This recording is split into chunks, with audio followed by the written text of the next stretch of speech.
Então, conosco hoje está o nosso amigo Henrique, né, que é com muita alegria. Nós rogamos que ele faça um estudo excelente, nosso querido amigo trabalhador da casa e da obra social Dona Meca. Obrigado. Boa noite a todos. O nosso tema hoje, ele foi designado como as perguntas do Livro dos Espíritos, 682 a 685, que fala sobre o repouso do trabalho, os limites do trabalho. E para falar disso, eu acho que é importante a gente um pouco conceituar a ideia de trabalho, de o que é o trabalho dentro da visão da doutrina espírita, o que é o trabalho dentro até de uma visão nossa, da nossa sociedade atual, né? Aproveitando até que a Gláucia estava lendo a mensagem, falando da questão dos pais com os filhos, só para eu ter uma ideia, quantos de vocês aqui têm filhos? Bastante gente, né? E mesmo que para quem não tem filho, nós já fomos crianças, a gente sabe, lembra mais ou menos da nossa infância como é que foi. Eu, particularmente, na minha infância, eu lembro de ver os meus pais, principalmente o meu pai, às vezes chegar do trabalho, parecia que ele tinha vindo de um campo de batalha, se arrastando, cansado, reclamando daquele lugar. Nossa, não sei o que, aquele lugar horrível, quando não falava palavrão. E a gente via, por exemplo, num final de semana, chegando domingo, dava assim meio-dia, 2 horas da tarde, começava a chegar a hora de segunda-feira, ele já começava de novo com aquele negócio, já lá vou para aquele lugar de novo, mais uma semana de trabalho, mais uma semana me arrebentando, com aquele monte de gente chata. E eu ficava ouvindo aquilo ali, eu falava, pô, trabalhar deve ser muito ruim. Eu falei, caraca, aquilo deve ser muito chato, cara. E eu tinha o meu pai como uma referência muito grande, eu prestava muita atenção nele. E eu falava, pô, não quero isso não, eu não quero fazer isso não. Eu já tinha minhas questões lá do passado de ser meio preguiçoso. Ainda ouvindo o meu pai falar disso, quando chegava feriado, então, fogos, era uma coisa assim, e a gente vê isso até hoje, né? A gente é meio assim ainda. Entra início do ano, o pessoal já vai marcando que dia que tem os feriados. Pô, esse aqui é quinta-feira, já vou emendar, porque esse aqui é sexta, esse aqui eu vou viajar. Ah, pô, esse caiu final de semana. Pô, 7 de setembro é final de semana. Pô, que saco, né? É um ano que não vai ser bom. Tem até essa brincadeira do pessoal falando do Eduardo Paes para presidente, que vai botar mais feriado, né? Enfim, tem esse pensamento da nossa sociedade que a gente, sem perceber, a gente acaba passando para as crianças, como isso foi passado de alguma forma para mim. Não estou culpando os meus pais nem meu pai, pelo contrário, eles me deram muitos valores legais.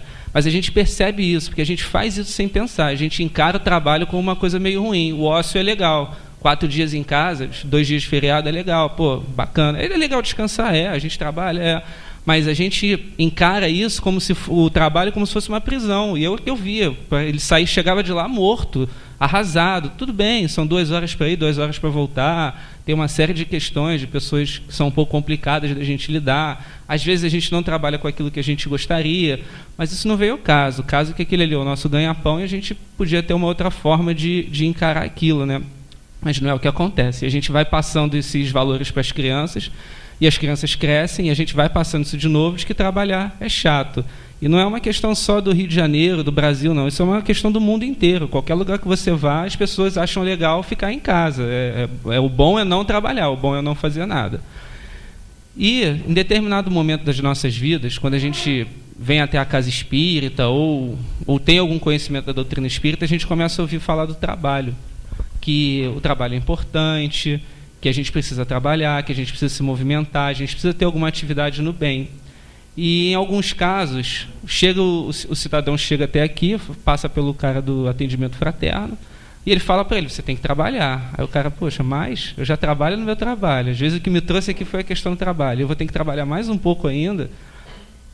Dá um conflito. Às vezes isso cai como um conflito para algumas pessoas que não estão acostumadas com essa ideia, né, de que, poxa, o tempo que eu tenho para ficar em casa, já vou para aquele inferno, já vou ter que me dedicar para mais alguma coisa. As pessoas têm uma certa ideia de conflito e acaba se invertendo os valores, como a gente já falou, o legal é não fazer nada. E por conta disso, para a gente mudar um pouco essa nossa ideia, até para a gente aprofundar um pouco esse estudo, a gente podia conceituar o que é o trabalho para a doutrina espírita. Eu, aqui nos meus estudos, eu dividi em 4 pontos que acho que seriam legais de falar. Eu não sei se vocês já tiveram a experiência de fazer alguma atividade no bem, alguma atividade caridosa, com uma certa frequência, com uma certa rotina, uma vez por mês, uma vez por semana, alguma coisa que te exigisse um pouco de disciplina e de dedicação para estar sempre naquela função. Não sei se isso já aconteceu com vocês. Mas quando a gente começa a trabalhar no bem, pelo menos isso aconteceu comigo, eu vejo acontecer com uma série de pessoas também, de você sentar ali do lado de alguém, emprestar o teu ouvido, que sejam 5 minutos, de você ir lá e limpar a lágrima do olho de alguém, de você dar uma palavra de consolo, de você estar ali. Tem um trabalho que a gente faz parte, que a gente dá passe na casa das pessoas, você vê que às vezes as pessoas estão fragilizadas, estão um pouco pessimistas, aquela meia horinha que você dedica, uma horinha de você estar ali estudando, falando uma coisa legal, como anima aquelas pessoas. E você participar da felicidade de alguém é algo que não tem preço. Eu não sei também se isso já aconteceu com vocês, mas eu vejo que nas pessoas, muito hoje em dia, atualmente, é como se a maioria das pessoas tivesse um vazio dentro de si. E a gente tenta preencher isso de uma série de jeitos, comprando, farreando, e por aí a gente vai mostrando várias formas. E eu também já vivenciei isso, e quando a gente está nessa atividade, quando a gente tem aquela troca, aquele momento de você estar ali com alguém de verdade, você de coração querendo ajudar, por mais que o outro às vezes não te dê nenhum obrigado, nenhum retorno, mas você está ali de forma sincera, aquilo te enche de uma forma, te preenche, que aquela sensação de leveza, de paz, dura, se não o dia inteiro, alguns dias até, de que você sai de lá flutuando, de quando você faz alguma coisa legal mesmo, um movimento de amor ao próximo, vamos botar assim. Eu acho que o primeiro ponto é esse, a gente crescer. A gente estuda muito a doutrina, e é importante a gente estudar assim, até para a gente saber o que a gente está fazendo, saber onde a gente está entrando, mas é importante a gente praticar, a gente ter esse hábito de se movimentar em direção ao outro. Até porque todas as virtudes que a gente estuda, humildade, paciência, resignação, desprendimento, a gente vivencia no trabalho. É uma coisa muito intensa que eu poderia ficar a noite toda aqui explicando, botando adjetivos em cima, e eu acho que eu ainda não conseguiria sair do lugar, porque é algo que a gente tem que vivenciar. É o trabalho no bem. Eu acho que esse é o primeiro ponto. A gente precisa ter esse movimento de crescimento junto ao outro, ajudando ao outro, né? O segundo é a questão que todo mundo aqui já deve ter ouvido falar do ou vai pelo amor ou vai pela dor. Todo mundo já deve ter ouvido falar mais ou menos dessa frasezinha, não é? Então, para a gente ilustrar isso, eu vou contar aquela história que eu costumo contar várias vezes aqui, quem me conhece sabe, vocês já devem ter ouvido aqui nas palestras também, tem um livro do Chico Xavier, eu não lembro qual, de alguns casos, onde ele fala do homem do dedo, que perde o dedo. Alguém já ouviu essa história aqui? Algumas pessoas já, né? Vou contar assim mesmo. Tinha um homem que, em determinado momento de uma encarnação passada dele, ele pegou um facão, uma faca, ele decepou o braço de um escravo fora, né? Por alguma coisa errada que ele tinha feito. Aquela visão até do sangue se misturando com a cana de açúcar foi algo que marcou ele. E ele reencarna com a proposta de perder aquele braço. Por quê? Porque ele não valorizou aquele braço. Ao invés de usar aquele braço para ajudar, ele usou aquele braço para machucar, para destruir, para quebrar. Então ele deu uma conotação, irradiou um pensamento ruim para aquele braço e não valorizou aquele bem que ele tinha. E ele reencarna. Lá pelas tantas da vida dele, ele começa a fazer atividades no bem. Eu não lembro se ele dá passe, se ele entrega quentinha. Sinceramente, eu não me recordo. Mas ele começa a dar uma outra função a esse braço, que antes era feito para machucar, ele começa para ajudar, ele começa a botar amor naquele membro, né? Ainda assim, ele tinha, vamos dizer assim, ele tinha infringido a lei de Deus. Então, como... Sim. Ele dava passe, né? Então, perfeito. Ainda assim, ele tinha, de alguma forma, transgredido a lei de Deus. Então, toda ação gera uma reação, a gente tem que responder, por menor que seja. Mas o amor... fez com que ele perdesse, ao invés do braço inteiro, ele perde a ponta do dedo. Essa foi a forma que ele acabou se quitando com a lei. Ele não precisou perder aquilo, porque aquilo não tinha necessidade dele perder aquele membro, porque ele já tinha aprendido a valorizar aquilo. Deu uma nova função àquele braço. Então, é algo também que a gente ganha com o trabalho. A gente não tem ideia, às vezes, das dificuldades que a gente poderia ter se passar, e às vezes elas são mitigadas, são enxugadas, por conta de uma atividade que a gente está no bem. Há inúmeros casos aqui, até mesmo de colegas da casa espírita, de amigos nossos, familiares, que passam por uma situação diferente como ela poderia ter sido por conta de uma atividade no bem. É outra coisa que a gente também tem que ter esse pensamento, né, de como isso pode nos beneficiar. Um outro ponto também importante é a questão do mundo em que a gente vive, né? A gente fala muito que o nosso país, a nossa sociedade é ruim, ela é chata, ela é injusta e uma série de outras coisas. Mas o que a gente faz para melhorar ela, né? A gente vota, legal, legal, você tem que ter um voto consciente, sim. Mas eu acho que a gente, pelo menos a minha opinião, e vocês me permitam expô-la, que a gente não pode esperar que a gente vá botar alguém no poder e de um dia para outro as coisas vão mudar. A gente tem essa mudança, ela vem de nós. A gente tem que ter esse papel também na mudança. Cada um de nós, a gente precisa crescer junto também. Então, se a gente está incomodado com alguma coisa no mundo, ao invés da gente às vezes ficar reclamando, da gente ficar se queixando dentro de casa ou numa roda de amigos, a gente pode ver o que a gente pode fazer para ajudar. A própria Casa Espírita, em algum momento, o pessoal que afundou, o Gilberto, o Gilson, o João Cunha, eles se organizaram e falaram, não, a gente vai fazer, a gente tem que fazer. O Dona Meca foi a mesma coisa. A Rosângela Chacon, que foi a fundadora, trabalhava num lugar que eu esqueci o nome, com crianças com deficiência. O estado que as crianças eram deixadas a incomodava a tal ponto que ela falou, não, eu vou fazer alguma coisa por isso, eu preciso me movimentar para isso. E o Dona Meca existe. E existe com toda a autoridade que ele tem de caridade, de ajudar as pessoas, né? Por quê? Porque alguém se pensou e falou, eu vou agir. Então a gente tem que fazer esse movimento também. Se a gente quer viver um mundo melhor, a gente quer viver num mundo melhor, a gente tem que começar a pensar no que a gente pode fazer para ele melhorar. Desde pequenas ações, como, por exemplo, eu não vou deixar um carro estacionado em cima da calçada, ou eu não vou avançar um sinal vermelho, também a gente começar a se movimentar. Poxa, eu vou ajudar. Eu tenho uma amiga, inclusive ela é até espírita também, que ela, todo final de ano, ela via os menininhos da rua, não tinham brinquedinhos, não tinham esse buraco da infância, né? Eles não tinham como viver essa infância. Ela juntou um grupo de amigos e falou, não, vamos lá, vamos juntar aí, todo mundo casa um dinheiro, a gente vai comprar uns brinquedos e a gente sai distribuindo para as primeiras crianças que a gente for vendo em estado assim, de vulnerabilidade social. E foi o que ela fez. Todo ano ela faz isso. E isso é um pouquinho, são gotinhas que a gente joga dentro de um espaço igual uma piscina, mas de gotinha em gotinha a gente vai enchendo aquilo. É uma coisa que se incomoda a gente, vamos fazer alguma coisa para mudar. É um ponto também que a gente tem que pensar nisso do futuro, a gente querer ver um mundo melhor, né? O crescimento, ele se dá de forma individual. E a melhor forma da gente crescer é com a atividade no bem, é o trabalho no bem, é a caridade. Esse movimento realmente de amor ao próximo, né?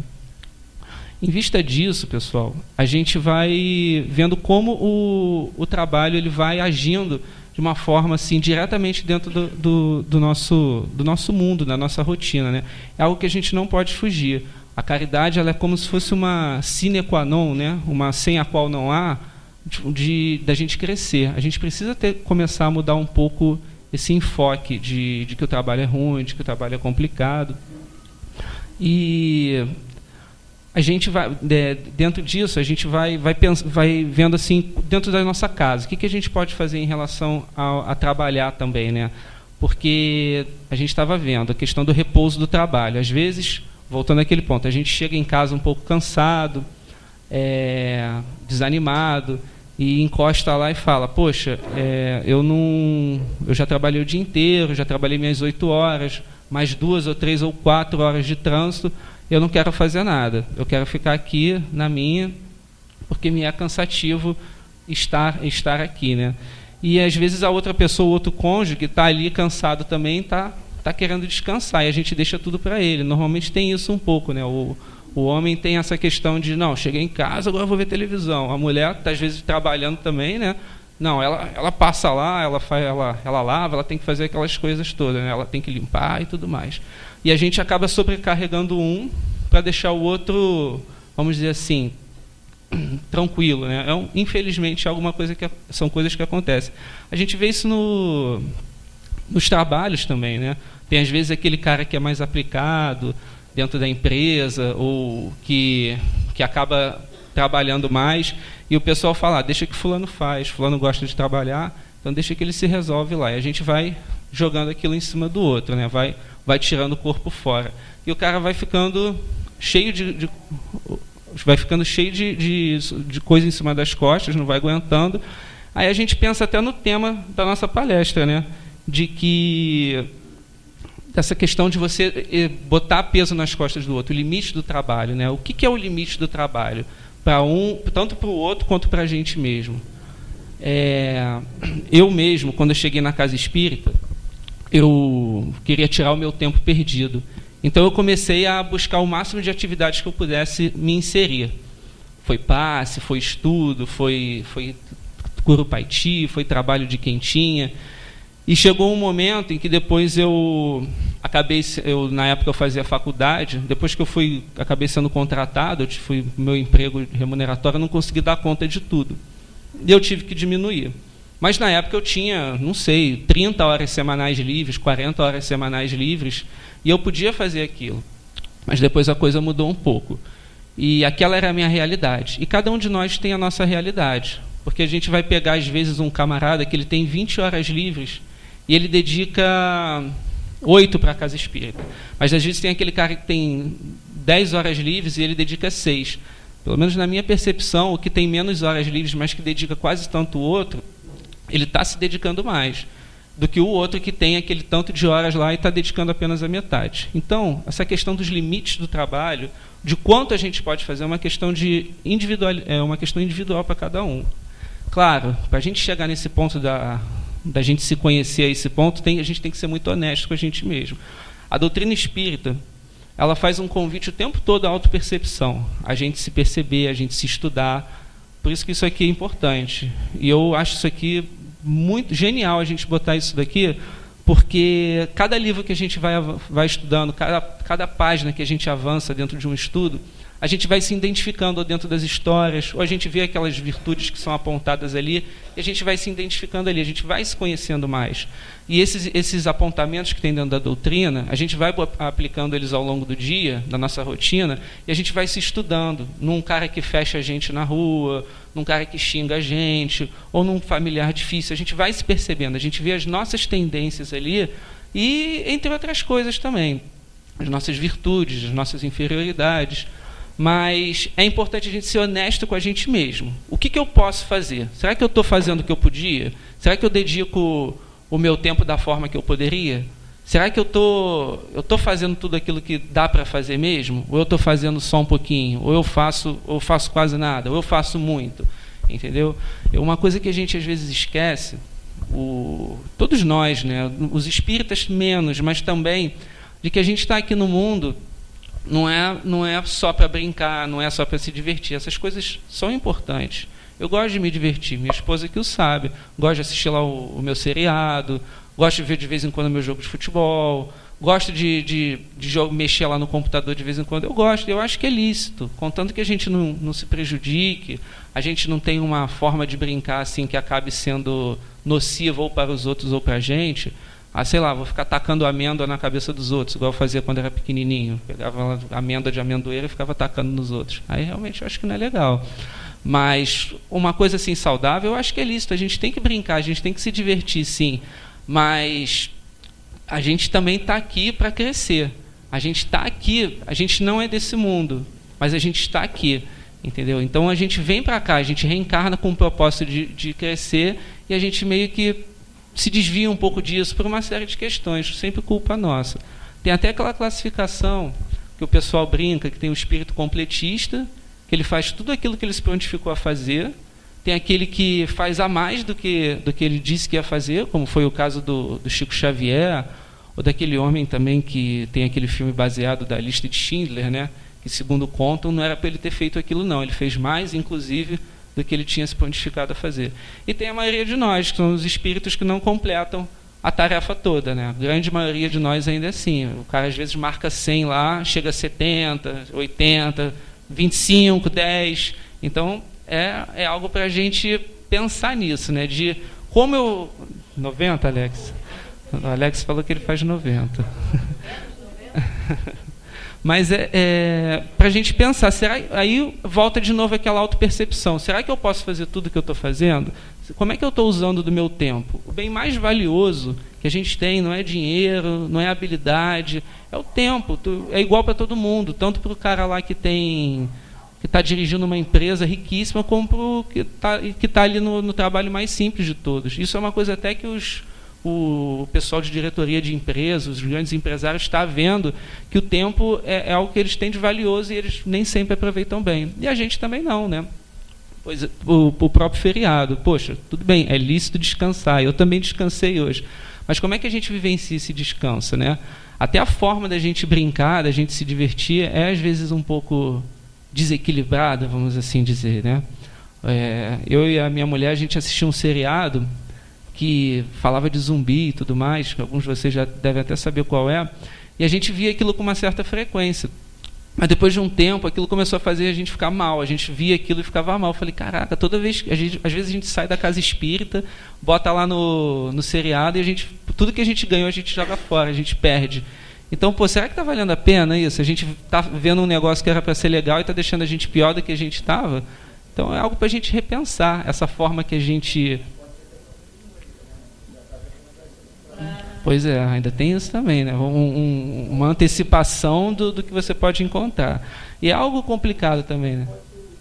Pode.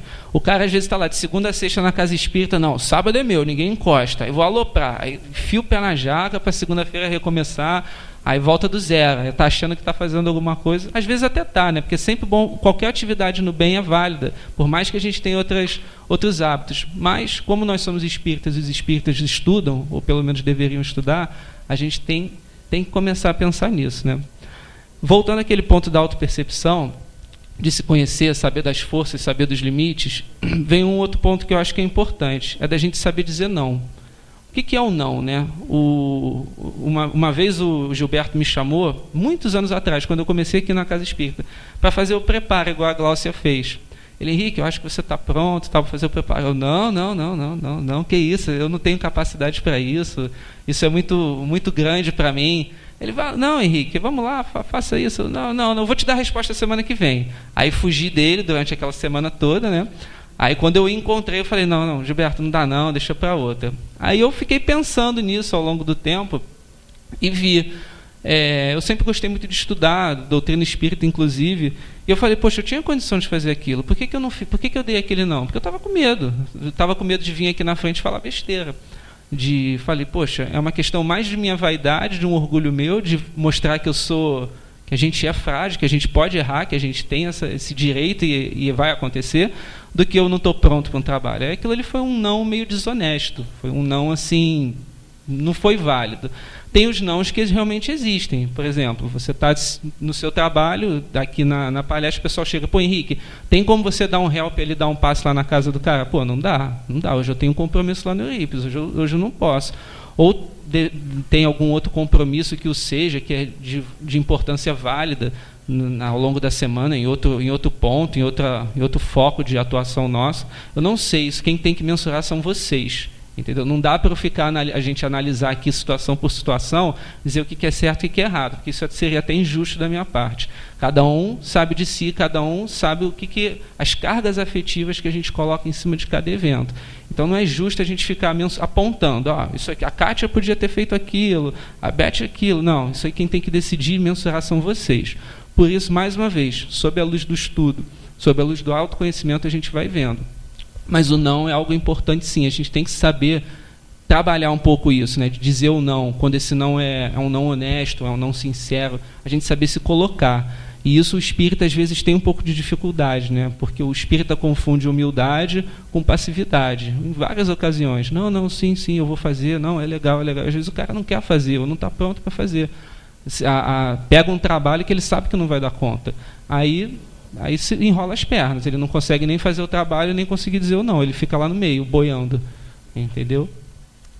Os grandes nomes da humanidade, pelo menos alguns que são considerados grandes nomes para nós, mas que um dia vão ter esse foco global também, como o próprio Chico Xavier, a gente pega a rotina dele, do Chico ou do Eurípides. Eu vou estar enganado em alguns pontos, mas o Eurípides, ele acordava às 4 da manhã e ficava de 4 às 7, se eu não me engano, fazendo o receituário das pessoas que viviam fora de Sacramento. Aí das 7 às 9, ele fazia a manipulação de remédio. Aí de 10 horas de 10 às 15, ele ficava na escola trabalhando. Aí das 17 até às 19, ele fazia a manipulação de remédios para o pessoal de Sacramento. Aí das 19 às 21, ele trabalhava na casa espírita. E depois disso, ele ainda fazia a contabilidade da lojinha do pai, que o pai dele tinha uma loja de secos e molhados lá em Sacramento, que ele ficava trabalhando. Ainda tinha a questão de visitar o doente. Isso quando não batia alguém lá na porta dele falando: "Ô, Eurípides, dá um help aí, tô mal". Aí ele: não, entra aí, vamos que a gente vai bater um papo. A gente consegue ter uma rotina dessa? Sinceridade, alguém consegue fazer isso? Eu não consigo.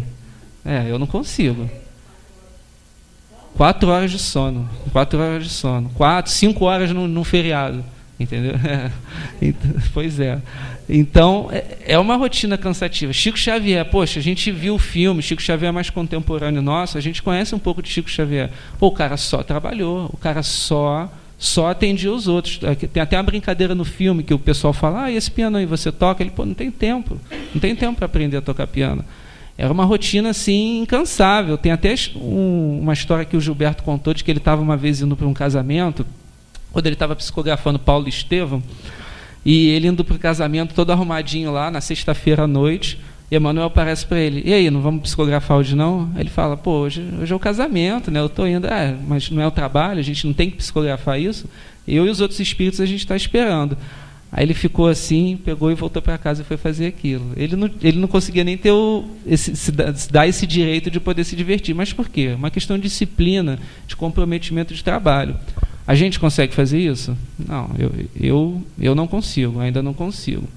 Mas eu consigo fazer algumas coisas. Eu consigo trabalhar de segunda a sexta e ainda vir aqui na casa espírita. Ou de repente outra pessoa consegue trabalhar de segunda a sexta e na quentinha. Outra pessoa consegue trabalhar de segunda a sexta e ir numa visita ao Curupaiti. A gente sempre pode fazer um pouquinho mais do que a gente acha que pode. Não tem aquela parábola do semeador? Não, eu esqueci a parábola. Da pessoa que dá o dinheiro, mas a gente poderia sempre dar um pouco mais. Jesus usa uma outra forma dos talentos, eu acho que é dos talentos. Que a gente pode sempre dar alguma coisa que a gente tem um pouco mais do que aquilo que a gente acha que tem. Funciona para a mesma coisa do nosso tempo. Eu não estou falando isso para denegrir os espíritas ou a gente aqui da casa de Eurípides, não. Mas é uma realidade, porque a gente tem que se estudar. Eu, da mesma forma que eu estou aqui falando com vocês, poxa, às vezes já aconteceu, né? Você está em casa domingo, 2 horas da tarde, você já almoçou e tal, liga alguém: "Pô, Henrique, vamos dar um passe ali na casa de fulano?" Caraca, sério? Domingo, 2 horas da tarde, no calor, no sol? Não vou não. Passei até para o Alex esse trabalho.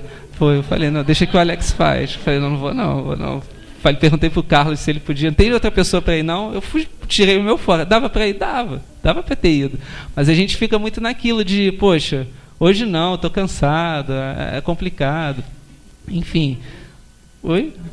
Depois do almoço, domingo, o verãozão daqui, né? Eu tenho baixa tolerância a calor, então já fico: não vou ficar aqui, só vou fazer o que dá para fazer. Mas é na dificuldade que a gente está o mérito também, né? Mas enfim, azar meu, bom para o Alex e para o Carlos, eles foram, eu não fui. Mas é aquilo, eu poderia ter ido, dava para ter ido. De repente outra pessoa não conseguiria ter ido, e de repente esse não ter ido dela seria um não ter ido sincero, que realmente não dava. E outros também conseguiriam ter ido. Por isso, é de cada um. Vou até ler essa perguntinha para vocês, a 683, que o Kardec pergunta assim: qual o limite do trabalho? E os espíritos falam: o das forças. Em suma, a esse respeito, Deus deixa inteiramente livre o homem. Então, realmente, é algo individual. A gente tem que saber das nossas forças. A gente tem que saber ter um equilíbrio entre o que é legal e o que é legal para a gente se divertir e o que a gente pode fazer para o outro. Porque também concordo, a gente tem que brincar também, faz parte da nossa rotina a gente ter uma brincadeira saudável. Mas a gente tem muitos dons, muitos talentos.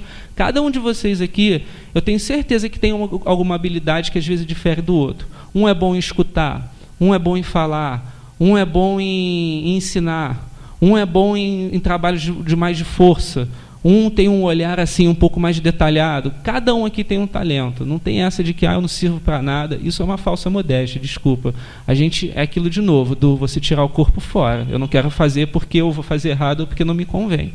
Então, a gente tem que analisar isso que a gente tem de bom e vamos repartir com a casa. Vamos fazer alguma coisa legal, não com a casa, mas com o mundo, porque a gente não fica circunscrito só à casa espírita, mas sim ao mundo. O espírito tem que atuar em cima do mundo, né? É importante mesmo a gente pensar nisso, né? Ainda falando dos limites do trabalho, às vezes a gente, naquele ponto que eu estava falando lá dentro da casa, dentro do lar, dentro do próprio trabalho remunerado, que todo mundo aqui, ou a maioria tem, às vezes a gente tem aquela postura um pouco de não quero fazer. Entendeu? Tem sempre aquele cara, se às vezes não é a gente mesmo, que tem um mural, tem um negócio afixado lá no mural, o cara finge que não vê, tem uma coisa lá para ele finge que não vê, o e-mail que ele finge que não lê, porque, não, mais trabalho para mim, deu 5 horas, está todo mundo saindo. Poxa, eu trabalhei quando eu fazia estágio na faculdade, eu trabalhei no antigo DESIP, o CEAP, e tinha um elevador que ia descendo na escola de gestão penitenciária, que no 5º andar que ele parava era a sala da diretoria. Então o pessoal ia indo embora, ficava todo mundo escondido atrás da porta do elevador, porque a porta abria lá no 5º andar, ficava todo mundo escondido. Não pode me ver não, porque senão vai me pedir para trabalhar, eu não quero. Às vezes o povo saindo mais cedo, era incrível, tinha umas 5 pessoas assim, ficava todo mundo em cima uma da outra, assim, a porta abria e fechava, o pessoal, não... Legal. Aí isso quando não dava lá com o chefe, lá com o coronel que tinha, que aparecia lá, não, coronel, estou indo ali tomar um café. É isso, o pessoal estava sempre tirando o dele fora, e às vezes tinha lá o tal do pobre coitado trabalhando, fazendo tudo sozinho. Isso acontece de várias formas, né? A gente joga trabalho para o outro, a gente deixa o outro fazer aquilo que poderia ser feito também. Até mesmo no passe, né? Eu já vi alguns trabalhos de passe aqui em outros lugares do pessoal, ou às vezes tem um administrador, um coordenador, ou coordenador de evangelização, ou coordenador de estudos. O cara está lá sofrendo, fazendo aquilo tudo lá, legal para ele, trabalho para ele, se organizando tudo lá, e ninguém chega junto. Por quê? Porque o cara dá conta. Deixa ele fazer, o cara está fazendo, o trabalho está fluindo. O importante é que as coisas estão acontecendo. E o cara está lá, não está conseguindo dar conta daquilo. O trabalho fica meio defasado, e o pessoal ainda abre a boca para falar, podia ser melhor. O trabalho está estranho lá, a culpa é do fulano lá que não trabalha direito. Mas alguém chega junto para ajudar ele? Estou falando isso dentro da casa espírita, quando não, aí fora também. Essa comida aqui está horrível, amor. Por que tu não vai lá e corta uma cenoura também? Então vai lá, pelo menos escolher o feijão no mercado. São coisas assim que às vezes a gente vai jogando para o outro, e o outro fica sobrecarregado, e a gente não abre a boca para reclamar. Então isso é também uma questão do limite do trabalho, mas de um olhar um pouco para outra pessoa. Infelizmente, a gente tem essa tendência também de se esquivar, de sair fora, de fugir, porque é chato trabalhar. A gente volta lá no início da palestra, da questão quando a gente é criancinha, de que trabalhar é ruim, trabalhar não é legal. E a gente vai deixando aquelas pessoas ficarem sobrecarregadas. Dirigente de casa espírita, como a gente falou também, fica muito sobrecarregado, e às vezes as pessoas não querem repartir aquilo. E são coisas bobas, que as pessoas às vezes até estranham. Uma vez eu estava, logo quando eu me tornei espírita, né, fiquei todo animado. Não, vou ajudar, vi os outros pregando prego na porta, ia lá martelar junto com os outros, coisas assim. E tinha um cara uma vez subindo aqui a Rodrigues Caldas, cheio de compra na mão, né? Aí eu falei, não, vamos, deixa eu te ajudar aí, cara. Ele ficou meio assim, acho que eu ia roubar as compras dele, né? Ele, não, tá bom. Eu falei, não, cara, vamos repartir isso aí. Vamos dar um pouco aqui para a gente poder carregar. Ele ficou meio assim, ele não deixou não, mas foi embora. Aí eu fiquei meio assim, eu falei, também a gente tem que estudar a situação antes de pular lá dentro, né? Mas é para a gente ver que dá para a gente às vezes chegar ali com uma mão assim um pouco mais caridosa e repartir um pouco daquilo, para que aquilo não fique sobrecarregado em cima de um só. Eu tenho o próprio Chico Xavier, quando ele começou os trabalhos dele, não sei se vocês sabem, mas tinha um médium também que trabalhava junto com ele, que era o Valdo Vieira, que também já desencarnou, acho que desencarnou esse ano, não foi isso? Ou foi ano passado? Sei que não tem nenhum ano que ele desencarnou. E eles, o livro Sexo e Destino, se eu não me engano, Evolução em Dois Mundos também, e Conduta Espírita não, foi só do Valdo Vieira. Tem alguns livros que eles psicografavam juntos. Cada um psicografava um capítulo em casa, e depois eles uniam lá a obra e davam o livro. O Sexo e Destino, quem já leu, que eu tenho certeza que foi dessa forma que foi feito.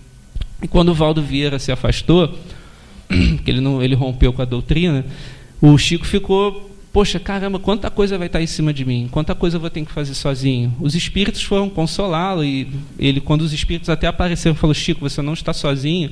Ele ficou extremamente emocionado, chorava, ele estava voltando para casa, o tempo todo que ele foi voltando para casa, o percurso, ele ficou chorando. Assim, eu acho que teria sido muito mais legal se o Valdo tivesse ficado, entendeu? Não só pelo Valdo, mas pelo Chico também. A gente está falando dos outros, não estamos falando de nós agora, nesse momento aqui da palestra. Para a gente poder repartir um pouco disso, né? O Dona Meca também, de onde eu trabalho, a gente vê que tem uma série de dificuldades lá que a gente enfrenta, financeiras, de voluntário, e as pessoas às vezes chegam, tem gente que chega sim, tem muita gente legal, mas poderia se chegar mais gente. E tem pessoas que chegam lá para conhecer a obra, falam: pô, legal, muito bonito o que vocês fazem, valeu, tchau, tchau. Tudo bem, não estamos aqui para julgar, mas a gente está falando o que a gente pode fazer para o outro, o que a gente pode fazer para botar esse mundo um pouco melhor. Aí a gente, de novo, volta lá no início. A gente quer ver um mundo melhor, mas a gente fica muito nessa expectativa de: eu ouvi lá lá de Sacramento que 500 espíritos, 2.000 espíritos de alta escola vão reencarnar na Terra, 500 só aqui no Brasil. Pô, legal. Agora eu posso ficar tranquilo, vou sentar aqui e vou deixar eles fazerem o trabalho deles. Poxa, legal, soube que o Emmanuel reencarnou, então tranquilo, a gente não vai ficar desamparado. Deixa rolar aí que o Emmanuel resolve. Ou Chico, eu até ouvi falar: Chico, por que você não reencarna como presidente? O pessoal pediu lá, ele até falou: questão de talento, de habilidade, eu não tenho esse perfil, né? E a gente fica nisso, de esperando os outros resolver. Tomara que Jesus reencarne de novo aí para resolver. Ou então que venha um cataclisma, mexa com a Terra, aí reencarne uma galera boa, e os que não são legais desencarnem. A gente fica muito nisso, nas ações lá fora, quando a gente não faz o nosso papel. Infelizmente, a gente tem que falar isso. Ou faz de forma incompleta, como eu mesmo me coloco nesse grupo, né? A gente faz, mas não faz ainda legal, o que é justo. A gente está aqui para aprender, a gente também não pode ficar se martirizando à toa. A gente está aqui para crescer, faz parte do crescimento errar, faz parte do crescimento ver que, poxa, eu podia ter feito um pouquinho mais, mas faz parte também do crescimento você pegar esses erros e fazer uma coisa legal amanhã com eles, não deixar eles lá na gaveta e, um dia eu olho, entendeu? Realmente é uma coisa a se pensar. Uma das coisas que pelo menos eu percebi nos livros do André Luiz, como nos estudos aqui também, que uma das piores coisas para um espírito é chegar do lado de lá e ver que não fez o tempo todo, não fez aquilo tudo que poderia ter feito. Como a gente falou, a gente está vindo aqui, não é só para ver futebol, não é só para ver série na TV, não é só para brincar no computador ou brincar com os amigos. A gente está aqui para evoluir. Agora imaginem, vocês, a gente chegando, a gente já tem mais, acho que para ninguém aqui é novidade, se for, depois a gente até explica melhor. Você chegar lá do outro lado, ver que você jogou toda uma oportunidade de ouro fora não digo, mas assim, que não aproveitou da melhor forma possível. Estatisticamente, eu gosto de falar isso, vocês já devem ter me ouvido falar. Nós os espíritas, nós somos uma porcentagem desprezível no mundo. Nós somos, eu não sei, acho que não chega nem a 5% no Brasil, quem dirá no mundo. Então a gente está tendo uma chance de ouro agora. Ser espírita na Terra é difícil, é você reencarnar aqui num corpinho, aqui no Rio de Janeiro, no Brasil, conhecer a doutrina espírita. O cara lá nos Estados Unidos vai ter isso muito mais difícil. Eu tive a oportunidade de conhecer a Austrália, eu até, por incrível que pareça, eu vi uma casa espírita lá, mas é uma ali, acabou, não tinha mais nada. O pessoal que foi à Europa diz que o movimento espírita, inclusive lá, não está meio que morto, não existe mais, é uma coisa ou outra em Portugal e Espanha. Então, assim, é uma oportunidade que a gente tem de ouro para a gente aproveitar legal. Vamos dar um olhar com mais sensível a essa questão do trabalho, né? No livro Memórias de um Suicida, alguém aqui já leu esse livro? Da Ivone Pereira? Tem um pedaço que é interessante. Posso estar errando um detalhe ou outro, vocês me desculpem, mas a ideia é essa. que depois que o povo, que aqueles espíritos que se suicidam, eles são resgatados, eles são levados a um ponto de socorro, né? Onde eles são ajudados a fazer, que eles já têm condição de fazer esse tipo de trabalho, eles fazem uma evocação de memória. Eles são pegos lá daquele momento onde eles foram resgatados até o momento onde eles desencarnaram. Aí legal, eles fazem esse primeiro passo. Aí depois, eles pegam aquele ponto de onde eles desencarnaram até o momento daquela última existência carnal deles. Aí legal, eles também têm aquela noção lá de como foi o tempo, aquilo fica bem claro para eles. Aí no último momento, eles são pegos e fazem uma retrospectiva mnemônica de lá até o momento onde eles fizeram o planejamento reencarnatório deles da outra vez. E todos eles, pelo menos ali no livro, viam que foi por tão pouco que eles não conseguiram. Entendeu? Eles vieram a perecer pela questão do suicídio. Então, assim, aí dá aquela sensação de, puxa vida, eu podia ter me esforçado um pouquinho mais, entendeu? Poxa, foi por tão pouco que eu não consegui.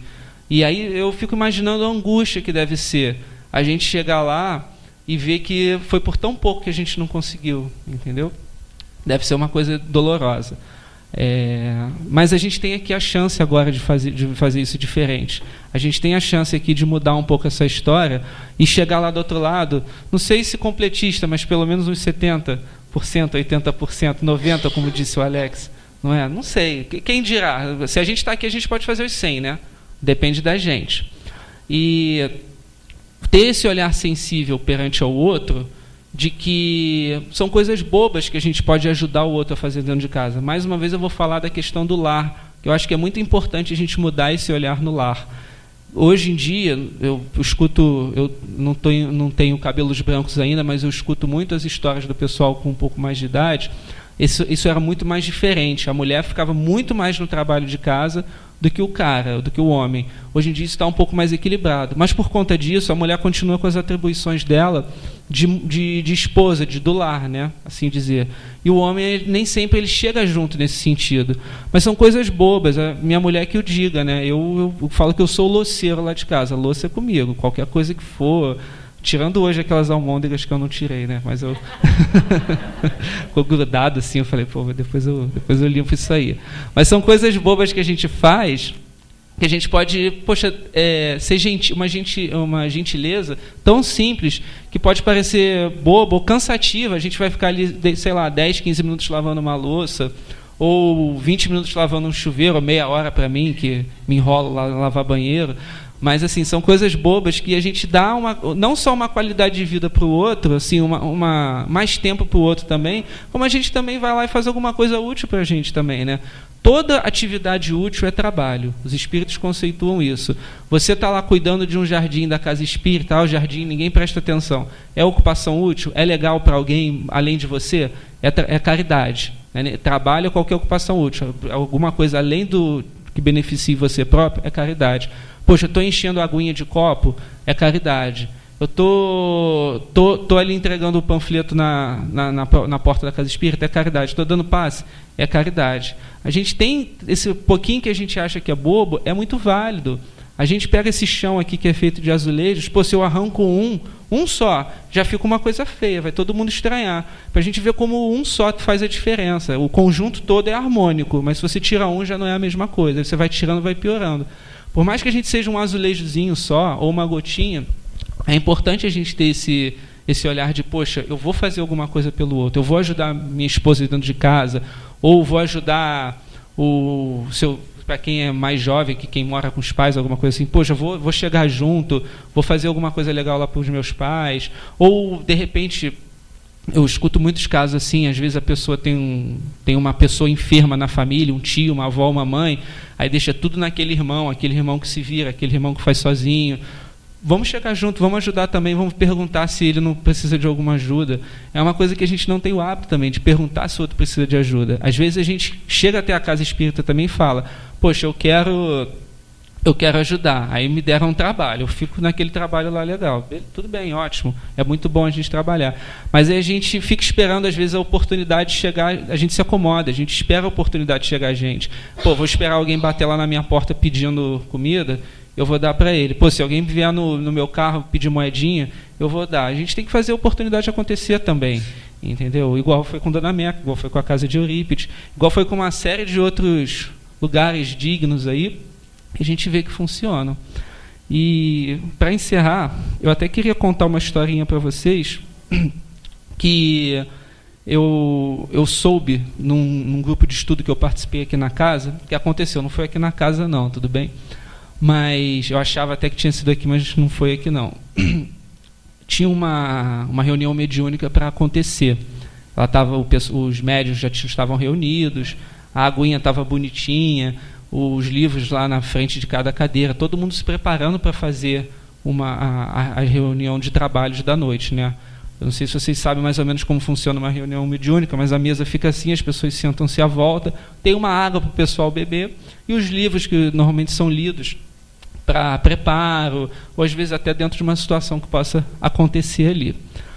E tudo bem, todo mundo ficou lá sentado. E um dos trabalhadores, um dos médiuns, ele tinha a mediunidade de evidência, ele via muito bem o plano espiritual. E ele viu que vários espíritos de alta hierarquia se aproximavam da casa. E aquilo, poxa, legal, cara, maneiro, pô, um monte de espírito, vai ter uma instrução boa. E eles passaram direto da mesa, eles foram até a moça que estava enchendo o copinho d'água, esses copinhos que a gente, às vezes, nem dá muito valor, a gente bebe conversando assim, tudo bem, que fica ali embaixo. Ela estava fazendo aquilo com tanto amor, com tanta dedicação, que ela se pôs na sintonia deles, eles falaram com ela, ela respondeu, e de alguma forma ela confraternizou com eles e eles se afastaram. E aquilo foi de uma lição para eles que, poxa, não é o trabalho em si, mas é a forma com que a gente faz. A gente às vezes acha que o trabalho mediúnico, o trabalho de estudo, de palestra, são os mais bonitos. O trabalho mais bonito é aquele que a gente põe mais amor, entendeu? A gente tem que ter isso. E ela botava esse amor ao ponto dela conseguir dialogar com aqueles espíritos e serviu até de lição para eles, né? Para, poxa, como a gente está fazendo o trabalho. Mais uma vez, pessoal, a gente tem que saber dizer não, mas tem que ser um não honesto, um não sincero com a gente mesmo. A gente tem que ter um olhar sensível para aqueles outros que estão trabalhando bastante, que estão em dificuldade. Vamos estender a mão. Eu tenho certeza que pode ser que seja médio a longo prazo, pelo menos para a nossa percepção, mas a gente vai construir um mundo melhor a partir desse esforço que parece simples, bobo, às vezes até sem uma resposta, mas que é válido. Vou contar mais uma história aqui também, que me veio à cabeça, dessa questão da gente perseverar, porque às vezes a gente, é igual no passe, né? Você vai dar passe na pessoa lá, poxa, agora o cara melhora, o cara está fazendo as mesmas besteiras. Ou você faz uma reunião doutrinária, explica lá para o cara está lá fazendo as mesmas besteiras. E às vezes a gente desanima, não tem perseverança. E eu não sei se vocês já ouviram falar, obviamente vocês já devem ter ouvido falar do Divaldo Pereira Franco. Ele tem um trabalho muito legal lá em Salvador, né? Que é a Mansão do Caminho, que é uma casa que abriga crianças em vulnerabilidade social, que não tem família, ou que a justiça tirou a guarda, né? E ele também trabalha nos trabalhos mediúnicos, né? E tinha um espírito que não dava o braço a torcer lá, que trabalhava, que ia sempre lá atazanar a vida dele na mesa mediúnica, que ele se chamava até de Máscara de Ferro. Vocês devem imaginar por quê. E o Máscara de Ferro nunca se convertia, ele estava sempre lá com aquele negócio de vingança, de quebrar tudo. Até que um dia toca alguém na porta da casa do Caminho, da Mansão do Caminho, e com uma criança. E o Divaldo falou, pô, já tinham 300 crianças na época, pô, botar mais um, já tinha capacidade máxima. Ele fala, não, onde comem 300, come 301. E ele acaba botando ele para dentro. Aí, num outro momento, que está acontecendo uns dias depois, a reunião mediúnica, esse espírito, o Máscara de Ferro, ele aparece falando, pô, aquele espírito que você botou para dentro foi minha mãe numa outra vida. Então, legal, agora você me provou que vale a pena fazer isso tudo que você está falando. E tudo bem, eu vou mudar, eu vou parar de te perseguir. Então, é o exemplo, é a perseverança, é estar ali, é estar disponível, é estar dando dia após dia, a gente dá sequência no trabalho, porque às vezes a gente até desanima. Mas é importante a gente continuar. A gente não melhora só a si mesmo, a gente melhora o outro também. E a gente vira um farolzinho que fica iluminando todo mundo que está em volta da gente. Quanto mais de nós brotarmos, são mais luzinhas piscando no mundo para iluminar mais um pouco esse mundo, não é, pessoal? Gente, Obrigado e boa noite a todos, tá bom?